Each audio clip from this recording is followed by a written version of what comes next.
On November 18, 2024, a 999 call came into emergency services in East Kilbride, Scotland. The caller's words were calm, almost unnervingly so. "I had a psychotic break and killed my wife." The man on the line was 27-year-old postman Euan Methan. Inside the flat he shared with his 21-year-old girlfriend, Phoenix Spencer Horn, police would uncover a scene so brutal that even experienced officers struggled to process what they were seeing. Phoenix, known to her friends as Fee, was a young woman described by everyone who knew her as radiant, compassionate, and determined. She was hardworking, balancing jobs at the Strathaven Hotel and local coffee shops, all while being the kind of person who lifted others up during their darkest times. Her friends remembered her warmth and her ability to rise above life's challenges, a quality that made her name, Phoenix, seem almost prophetic. To the outside world, her relationship with Euan appeared steady. He had been welcomed by her family as one of their own. Her mother, Alison, trusted him deeply, exchanging regular texts with him, never doubting that her daughter was safe in his company. But what no one could see was the slow shift happening behind closed doors. Subtle patterns of control and manipulation that would escalate into one of the most shocking murders Scotland had witnessed in recent years. This is the case of Phoenix Spencer Horn, a story of love, trust, betrayal, and a horrifying 48-hour cover-up that left a family shattered and a community reeling. Before we begin, if you're new here, please subscribe and join us as we tell the real stories of lives lost too soon, stories that must never be forgotten. And if you've been with us before, you know how important it is to share these cases, to remember the victims, and to learn from the warning signs. Phoenix's story is not just about her death, it's about ensuring her light continues to shine. Phoenix Spencer Horn was born into a close and loving family, the kind of home where laughter and support shaped her into someone others naturally gravitated toward. From an early age, Phoenix showed qualities that stood out: kindness that seemed endless, resilience that inspired those around her, and an empathy that made her a safe place for friends going through hard times. She had a way of making people feel understood, and for that reason, she collected friendships that lasted. By 21, Phoenix was already known for her drive. She wasn't afraid of hard work. She split her time between jobs at the Strathaven Hotel and local coffee shops, and still managed to be the kind of person who gave her best to everyone around her. Her colleagues described her as a light, someone who could transform a difficult shift into something bearable, who could turn tense moments with customers into something calm and kind. To them, she wasn't just another employee. She was a presence, one they relied on for positivity. Her friends echoed the same. Grace McCabe, who would later become a Miss Scotland finalist, spoke of Phoenix as a constant source of support during some of her hardest moments. "Phoenix consistently reached out," she recalled. "She was my friend and supported me through the hardest time. I wish she got all of the happiness and success I knew was out there for her." Phoenix's family adored her. She was not only their daughter, but their pride and joy, someone who made them believe in brighter futures. Her mother, Alison Spencer, shared an especially close bond with her. They texted often. Small updates, reassurances, and simple words of love that kept them tied together even when life was busy. It wasn't just her warmth and empathy that defined her. It was her ambition. Phoenix was just beginning to carve out her adult life. At 21, she stood on the edge of everything she had worked for, full of plans and possibilities. Those who knew her believed she had a future that would be remarkable. She had energy, she had talent, and she had heart. But behind her bright smile and her busy life was a relationship that was shifting in ways she couldn't see clearly. Euan Methan, her boyfriend of 2 years, was 7 years older at 27. A postman for Royal Mail, Euan first entered Phoenix's life at a family party, where their relationship began naturally. To everyone who saw them together, he appeared attentive and respectful. He was polite, the kind of man who charmed not just Phoenix but her family as well. Over time, he became like a second son to Alison. She trusted him. She exchanged messages with him directly, believing her daughter was safe in his hands. On the surface, their relationship seemed steady. They lived together in a flat on Glen Lee in East Kilbride, building what looked like a young couple's ordinary life. But beneath the surface, small cracks had begun to show. Cracks that, if noticed, might have been warning signs. Euan had started expressing frustrations about Phoenix's work schedule. At first, it seemed simple enough. He said he missed her during long shifts, especially evenings and weekends when she was away. Phoenix, being empathetic and deeply caring, responded with apologies and reassurances. She wanted to make it work. She wanted him to feel secure. But gradually, those complaints grew more frequent, more insistent, and less about affection than about control. What began as, "I miss you when you're gone," became patterns of guilt. Phoenix was slowly conditioned to feel like her ambition and independence were wrong, like she was failing him by living her life. And like many in controlling relationships, she didn't see the manipulation for what it was. To her, it might have felt like compromise, like caring for someone she loved. To those who studied the case later, it was the steady erosion of her autonomy. To her family and friends, none of this was visible. They still saw the polite and respectful Euan. They still believed in the relationship, believed their daughter was happy and safe. Phoenix never suggested otherwise. But by November 2024, the dynamic had shifted in ways that would soon prove fatal. By the middle of November 2024, the subtle tension between Phoenix and Euan was growing heavier, though to the outside world it remained invisible. November 16th began like countless other Saturdays. Phoenix started her day with work at the Strathaven Hotel. Her colleagues remembered her as cheerful that morning, in good spirits, smiling the way she always did. She was the kind of employee who could make even the most difficult customers feel welcome, and on that day, nothing seemed unusual. Meanwhile, Euan carried out his postal route for Royal Mail. To his coworkers, nothing appeared out of the ordinary. He completed his deliveries, exchanged casual conversation, and mentioned he would be going home to relax afterward. It was a perfectly normal day, or at least it appeared that way on the surface. But beneath that calm exterior, something darker was unfolding. While Phoenix was at work, she received a text from Euan. It wasn't the first time he had expressed frustration over her shifts, but this one carried an edge. He told her that her schedule left him feeling lonely. Phoenix, true to her empathetic nature, apologized. She reassured him, likely telling him she would be home soon. To her, it was the kind of compromise she had always made for the sake of peace in their relationship. What she didn't know was that this exchange would be the final thread in a tightening web. That evening, Phoenix returned home to the flat on Glen Lee. At 8 p.m., Euan ordered takeaway for them, something routine, something ordinary. When the delivery driver arrived, he later told investigators that nothing about Euan struck him as unusual. He wasn't drunk. He wasn't high. He wasn't agitated. He seemed completely normal, calm, composed. This detail would become vital later, when Euan tried to claim that he had been out of control, under the influence of substances he couldn't manage. The truth was different. At 9:37 p.m., Phoenix sent her last text message to her mother.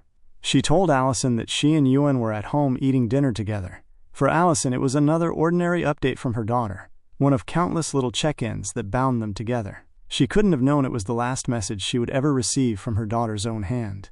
What happened in the hours that followed was horrifying. Around midnight, neighbors in the flat below began to hear noises. At first, it was the kind of disturbance anyone living in shared housing might expect. Movement, footsteps. But then the sounds grew different. Louder, faster, urgent. They described hearing a thud, hurried movement, and activity that didn't sound like normal life. What they were hearing was Phoenix fighting for her life. Euan launched a frenzied attack on Phoenix. He stabbed her repeatedly, 20 times in total. 10 of those stab wounds were concentrated on her face, a detail investigators later described as an expression of rage and intent. He strangled her as well, compressing her neck as she struggled against him. The attack was not quick, nor was it a single burst of violence. It was sustained, moving from one room to another. Forensic analysis would later suggest that Phoenix was first attacked in the bathroom. Blood evidence indicated she was dragged into the hallway during the assault. A bloodied knife was later recovered from the bedroom, showing that she may have tried to escape into different areas of the flat, only to be overpowered again and again. Euan's phone, which tracked his physical activity, recorded a spike in movement at the same time, corroborating the neighbors' accounts. The violence was frenzied, but it was also deliberate. And when Phoenix finally lay dead, the horror of what Euan chose to do next defied comprehension. Instead of calling for help, instead of facing what he had done, Euan turned his focus to concealment. He mutilated Phoenix's body, decapitating her with the same knives he had used to stab her. Prosecutors later said it was a deliberate act intended to defeat the ends of justice. He attempted to dismember her further, working on her torso, her right wrist, and her ankle. He eventually left her body, mutilated and decapitated, concealed under a towel in the hallway of the home they had shared. For seasoned investigators, the crime scene that would later be discovered was unlike almost anything they had seen. Phoenix's home, once filled with warmth and laughter, had been turned into a nightmare. 2 blood-stained knives lay beside her body, another discarded in the bedroom. Blood spattered across multiple rooms told the story of the violent chase through the flat, her desperate attempts to escape, and the relentless assault that ended her life. And while her body lay hidden just feet away, Euan carried on with life. At 2:40 a.m., just hours after the murder, he was messaging drug dealers trying to buy cocaine. He continued those attempts into the next day. On November 17th, while Phoenix's body remained in the flat, forensic analysis later showed that Euan spent nearly 10 hours online. Between 8 a.m. and 6:30 p.m., he accessed websites 170 times. The juxtaposition was unbearable. Phoenix's life had been violently ended, her body hidden under a towel, while her killer sat in the same home scrolling through websites, living as though nothing had changed. But the most chilling part of Euan's cover-up wasn't just what he did to Phoenix's body, or how he spent the hours afterward. It was how he manipulated her family. Allison Spencer had always maintained close contact with her daughter. They texted often, those small daily exchanges that kept them close. So when Allison reached out on the morning of November 17th and didn't receive an immediate reply, she might have assumed Phoenix was sleeping in after a long week. But soon, messages began to arrive. They looked like Phoenix's words. They sounded like Phoenix's tone. They ended with affectionate X's, the little kisses she often added to her texts. But the reality was far darker. Those messages weren't from Phoenix at all. They were from Euan, pretending to be her. "Hey, Fee isn't up yet. I'll get her to text you when she is." X, one message read. Later, another followed. "Hey, sorry, I've just woken up. XXX. To Allison, they looked normal.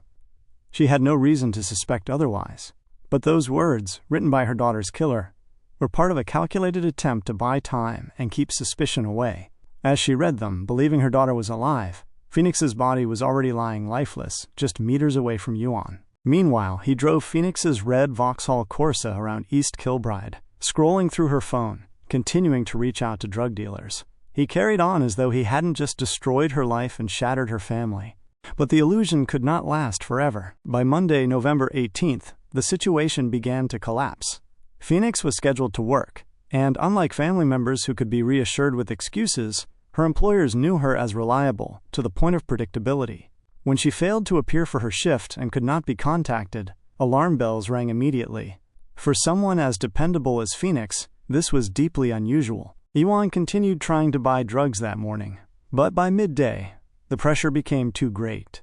At 12 p.m., he finally picked up the phone and dialed 999. His words were calm, almost unnervingly so. "I had a psychotic break and killed my wife." Even in confession, he lied. He told the operator that he and Phoenix had been messing about when it happened. He claimed he had been taking steroids and cocaine, suggesting they might have been spiked with other substances. He framed himself as someone who had lost control, as though the drugs were responsible rather than his own choices. He said it had been horrible. He told officers he had spent the weekend driving around, that he was not violent, that he couldn't remember what had happened. But the evidence would dismantle every claim. When officers arrived at the flat on Glen Lee in East Kilbride, they had prepared themselves for tragedy. They had heard Euan's words on the 999 call. They knew a young woman was dead, but what awaited them inside was worse than they could have imagined. The flat was quiet, but the silence carried a weight. In the hallway, beneath a towel, they found Phoenix. Her body was mutilated and decapitated.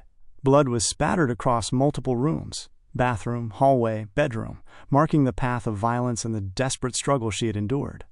2 blood-stained knives lay beside her, with a third discarded elsewhere in the flat. Even experienced officers, hardened by years of violent crime scenes, later admitted the sight shook them deeply. This was not just a killing. This was annihilation. Euan, meanwhile, was calm. His demeanor at the scene was described as composed, detached, almost matter-of-fact. He told officers plainly, "I could not stay here with her like that.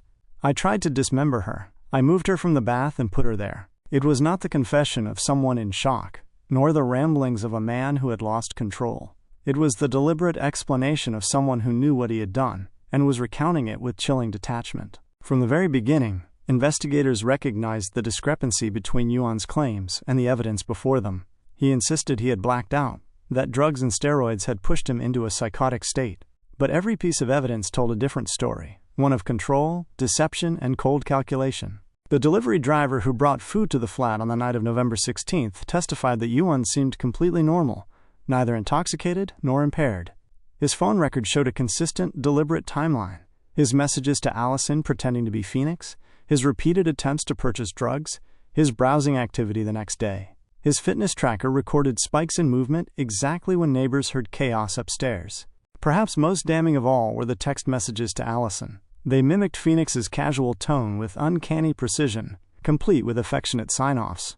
Investigators noted how carefully he had crafted them, even adding multiple X's, as Phoenix often did.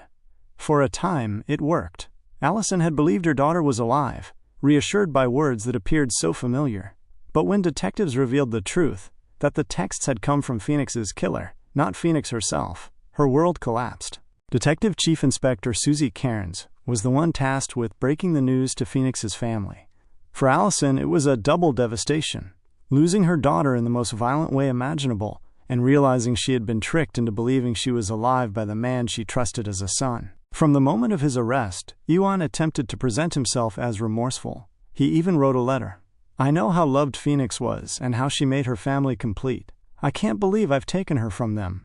But when the letter was read in court, Judge Lord Matthews dismissed it as hollow. It answered none of the questions tormenting the family. It did not explain the rage, the mutilation, the deception. The courtroom became the stage where Euan's lies were dismantled piece by piece. Prosecutors laid out the evidence: the delivery driver's testimony, the fitness tracker data, the drug messages, the browsing history, and the cruelly crafted text to Allison. Witnesses described Phoenix as a hard-working, kind young woman, and detailed the subtle control Euan had been exerting over her in the months before her death. The jury heard how a man with no prior criminal record, no history of violence, had committed an act so extreme that it stunned even seasoned investigators. The defense leaned heavily on claims of substance abuse and loss of control, but the prosecution pointed out the calm precision with which he had acted during the 48 hours that followed the murder. His choices, to dismember, to deceive, to scroll through websites, to drive Phoenix's car, to impersonate her in texts, were not the actions of a man in psychosis. They were the actions of a man who knew exactly what he was doing. On July 14, 2025, Judge Lord Matthews delivered the sentence. Euan Methan, you pleaded guilty to a dreadful crime, namely the murder of Phoenix Spencer Horn, a much-loved and sadly missed daughter, sister, niece, cousin and friend. At 21 years and 134 days old, she was standing at the threshold of what should have been a long and fulfilling life. You were a trusted member of her family, but you betrayed that trust and robbed her of life in the cruelest way. I will not repeat all of the harrowing details that were read out in court on the last occasion you appeared. It is enough to say that for reasons no one will ever understand, and in the flat you shared with her, you strangled her and stabbed her 20 times, 10 of these in the face. Not content with what you had done to her, you robbed her of all dignity in death by decapitating her and trying to dismember her in an attempt to defeat the ends of justice. For 2 days after you murdered Phoenix, you indulged in drug abuse and watched pornography, pretending by text to her mother that you were her. I have rarely read such outpourings of grief as are contained in the victim impact statements from her family, who have endeavoured to put into words what can never truly be encapsulated: the sadness and the deep sense of loss they all feel and will continue to feel thanks to what you did. The way you treated this innocent young woman after her death meant that her family did not even have the comfort of saying goodbye to her. I know that nothing I can say or do, and no punishment I can inflict, will ever be enough. The only sentence I can pass on the charge of murder is one of imprisonment for life. I also have to impose a period which must pass, known as the punishment part of the sentence, before you can apply for parole. Whether or not you are ever released on licence, if ever, will be a matter for others to decide. I have this morning seen a letter written by you, but it answers none of the questions which must be plaguing the family. You blame the effect of substances, but that is no excuse. I have taken account of all the circumstances, the contents of the report, and everything said by your counsel, although in truth the only matters of any consequence are your lack of record and the fact that you pleaded guilty. I must at the same time have regard to recent decisions of the Appeal Court in relation to punishment parts. The sentences I am going to impose will be concurrent and will run from 20th November 2024. As far as charge 2, the charge of attempting to defeat the ends of justice, is concerned, you would have been imprisoned for 6 years had the matter gone to trial. On the murder charge, the punishment part, taking account of the sentence on charge 2, would have been 27 years, with 2 years attributable to the partner aggravation. Given the timing of your plea, the sentence on charge 2 will be 5 years. On the charge of murder, given the timing of the plea, I fix the punishment part at 23 years, with 20 months attributable to the partner aggravation, and I sentence you to imprisonment for life. Life imprisonment with a minimum term of 23 years before parole could even be considered. He told the court that Euan's crime was chilling in its brutality, and that the attempt to hide what he had done added to its cruelty. For Phoenix's family, it was some measure of justice, but it could never bring her back. In the courtroom, Allison Spencer and other family members sat in grief, listening as the sentence was handed down. To them, the prison term was meaningless compared to the reality of living without Phoenix. For them, the sentence was for life. Yet even in the depths of their grief, Phoenix's family found a way to honor her. They raised thousands of pounds through a fundraiser and donated the money to women's aid services across Scotland. Women's Aid Glasgow responded with a statement that captured the essence of her legacy. Her name, Phoenix, now stands for more than loss. It stands for action, for change, for refusing to let her story end in silence. This is what it means to rise from the ashes. Phoenix's life was short, but the impact she left behind continues. She was just 21 years old when she was murdered by the man she trusted most. He may one day walk free at 50, but her light, her kindness, her resilience, her love will outlast him. Her family, her friends, and the community that remembers her ensure that Phoenix Spencer Horn will never be forgotten. And as we reflect on this case, it's important to remember that what happened to Phoenix did not happen in isolation. It happened in the context of control, manipulation, and patterns that many victims of intimate partner violence experience but may not always recognize until it's too late. That is why telling her story matters. That is why awareness matters. Phoenix lived her life lifting others up. The least we can do is honor her by learning from what happened, by recognizing the signs of coercive control, by supporting those who may be trapped in silence, and by ensuring her legacy sparks change. The trial of Euan Methan was not just about evidence. It was about exposing the contrast between the mask he had worn for 2 years and the monster that emerged on November 16, 2024. The courtroom was heavy with grief and disbelief. On one side sat Phoenix's family, her mother Allison, relatives, and friends who had known her as a bright, caring young woman.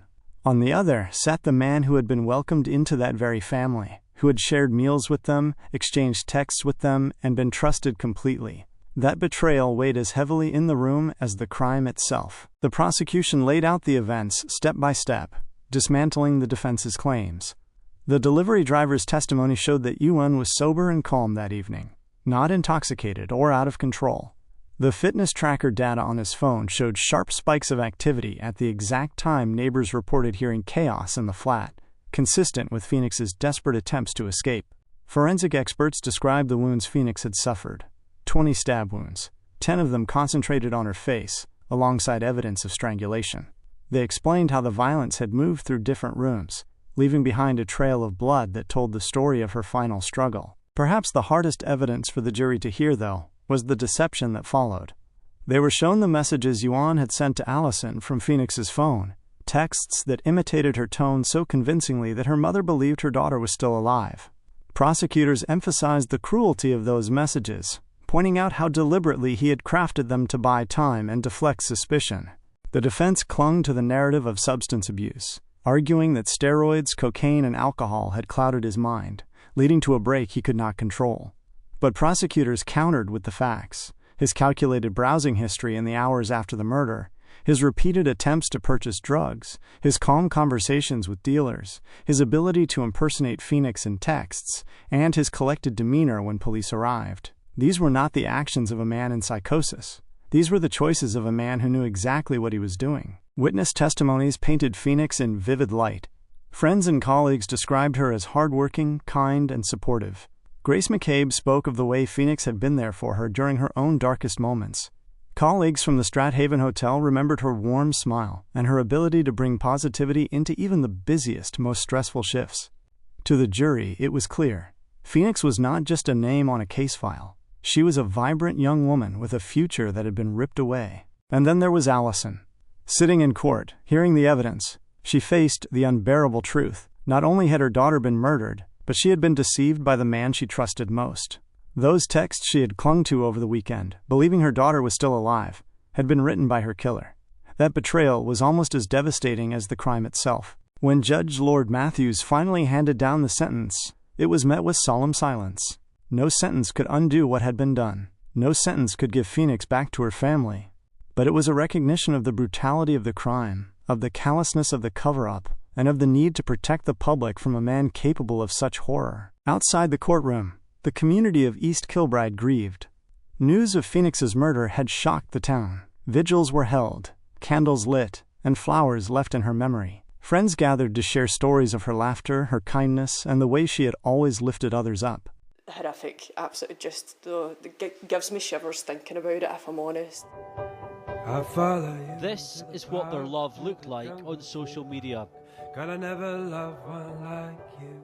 The picture-perfect story where Phoenix Spencer Horn talked about finding her soulmate in postman Euan Methan.